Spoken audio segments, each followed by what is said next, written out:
Baik, saya akan bacakan secara singkat manaqib Habib Saleh.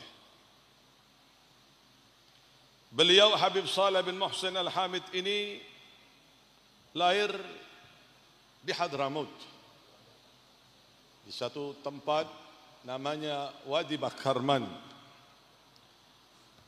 Mawalid 17 Jamadul Ula, 17 Jamadul Ula, Am 1313 1313 Hijriah, wal muwafiqa 1895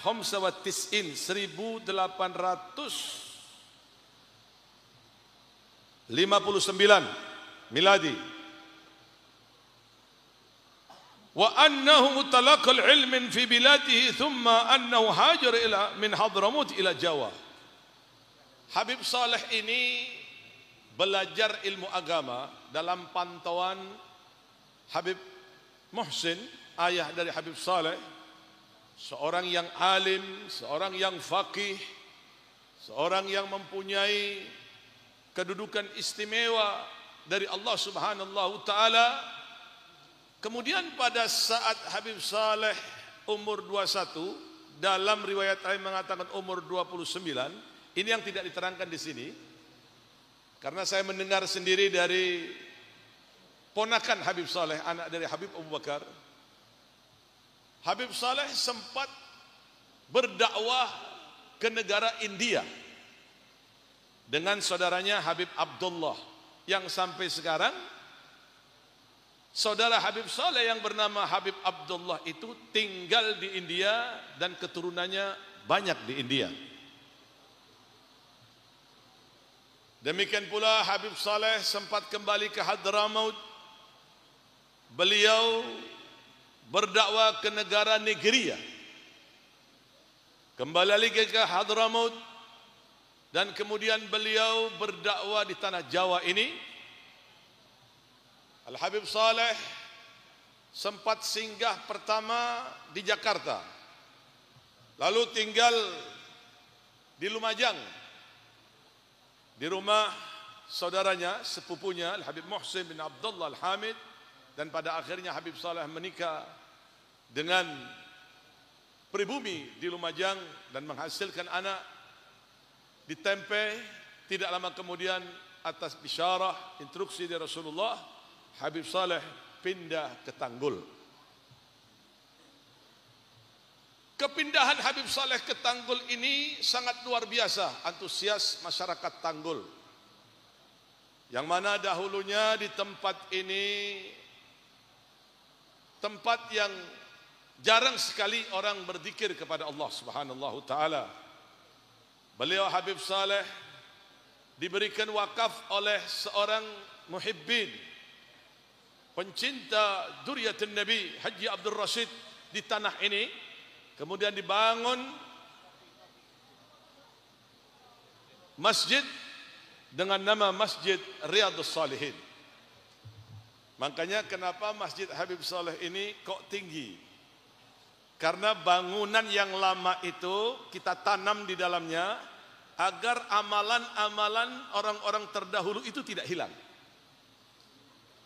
Agar amalan orang-orang terdahulu yang berjuang dengan Habib Saleh untuk memakmurkan masjid, membangun masjid, pahalanya tidak hilang.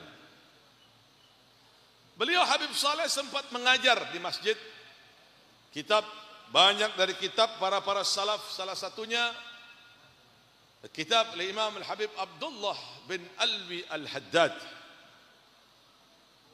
Kemudian setelah penyampaian dakwah itu Habib Saleh, Allah Subhanahu taala berikan kekhususian yang begitu besar. Di mana dahulunya Habib Saleh pada waktu masih di Tempe berkhalwah selama 7 tahun.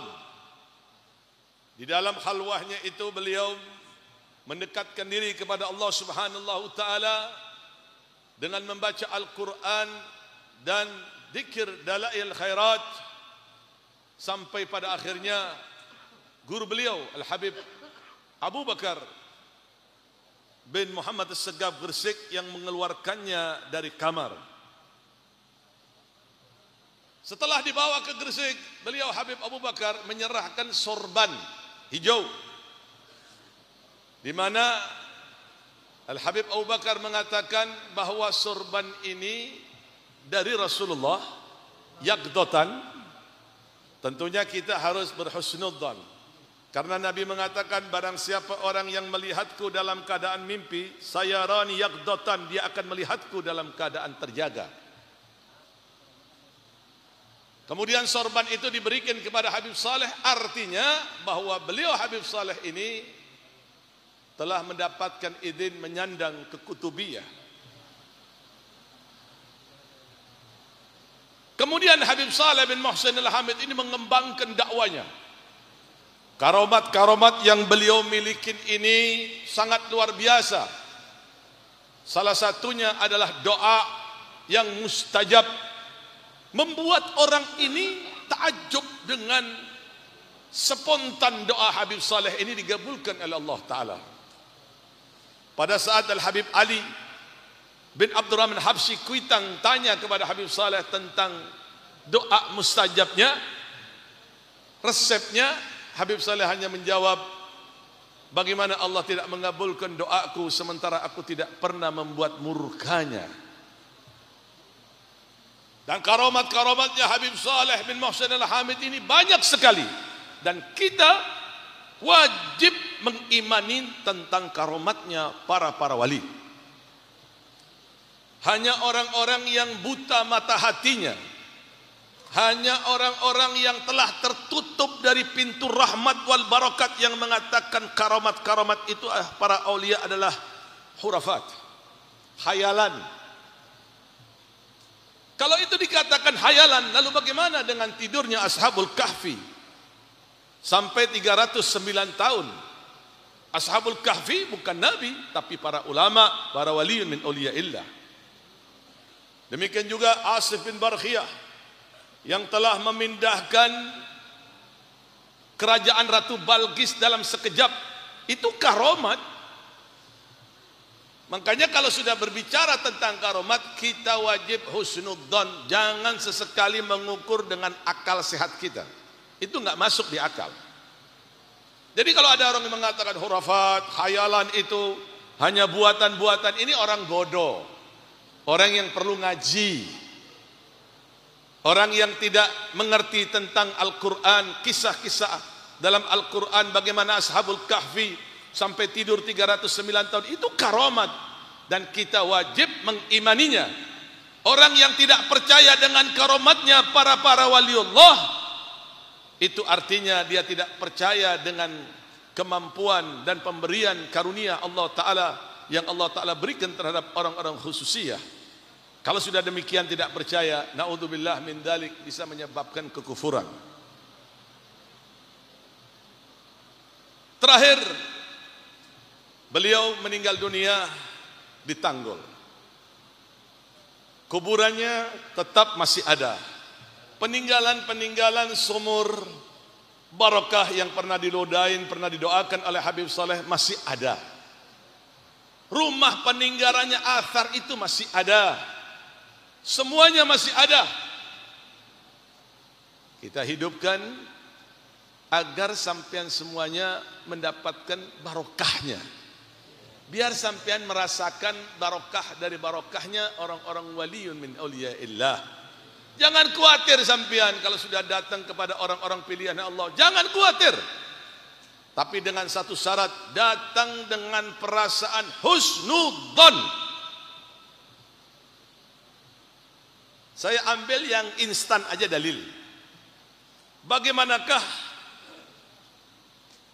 Abi Bakar Siddiq dan bagaimanakah Abi Lahab? Abi Lahab ini status paman.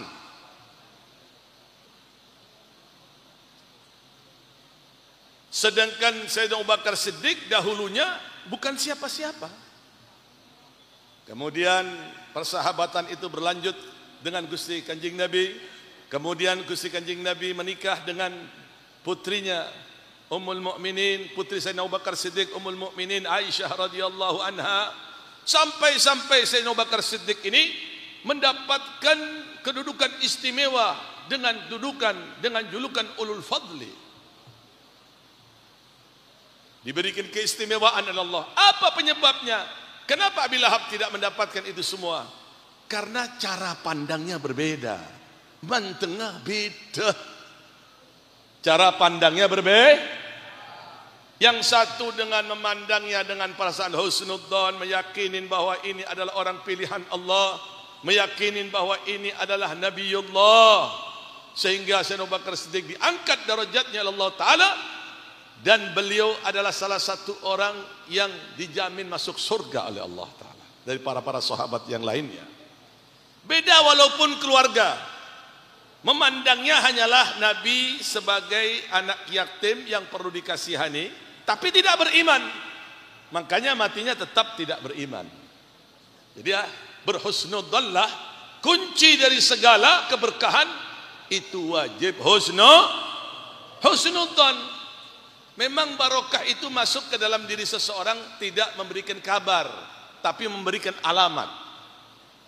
Pada saat sampean pulang dari haul berubah, ibadahnya semakin semangat, ibadahnya semakin ikhlas, semakin benar-benar kepada Allah Subhanahu wa taala.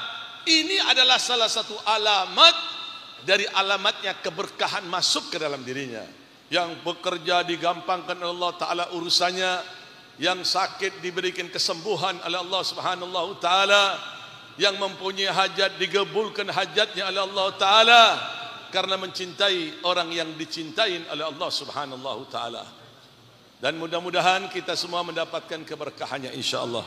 Amin ya rabbal alamin. Adapun nasab dari Habib Saleh bin Muhsin Al-Hamid, beliau Habib Saleh bin Muhsin bin Ahmad bin Abu Bakar bin Abdullah bin Saleh ibn Abdullah ibn Salim ibn Umar ibn Hamid ibn Syekh Abu Bakar bin Salim Maula Inat ibn Abdullah ibn Abdul Rahman ibn Abdullah ibn Abdul Rahman As-Sakaf ibn Muhammad Maula Dawilah ibn Ali Maula Darakh ibn Alwi Ghuyur ibn Muhammad Fakil Muqaddam ibn Ali ibn Muhammad Sahib Al-Marbat ibn Ali Khalaq Ghasam ibn Alwi bin Muhammad bin Alwi bin Ubaidillah ibn Ahmad Al-Muhajir ibn Isa Naqib ibn Muhammad Jamaluddin ibn Ali Uraidi ibn Ja'far Sadiq ibn Muhammad Al-Baghir ibn Ali Zain Al-Abidin ibn Husain ibn Amr Al-Mu'minin Madinatul Ilm Ali ibn Abi Talib.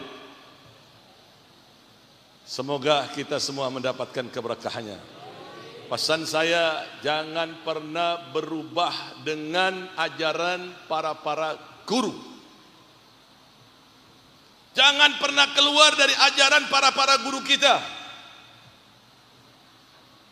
Makanya Indonesia ini, biar isu bagaimanapun hebatnya tentang kedustaan, tentang segala macam tuduhan terhadap ala ba'alwi, tidak akan pernah menggoyah cintanya para pencinta muhibbin kepada para habaib. Kiai dengan para habaib ini tidak akan pernah bisa dipecah, walaupun orang-orang bayaran itu terus mengompori. Kiai dengan para habaib tidak akan pernah pecah, tetap akan selalu bergandengan, baik itu di dunia, demikian juga di alam akhirat. Mudah-mudahan apa yang saya sampaikan ini bermanfaat, dan mudah-mudahan semuanya diberikan barakah oleh Allah Ta'ala.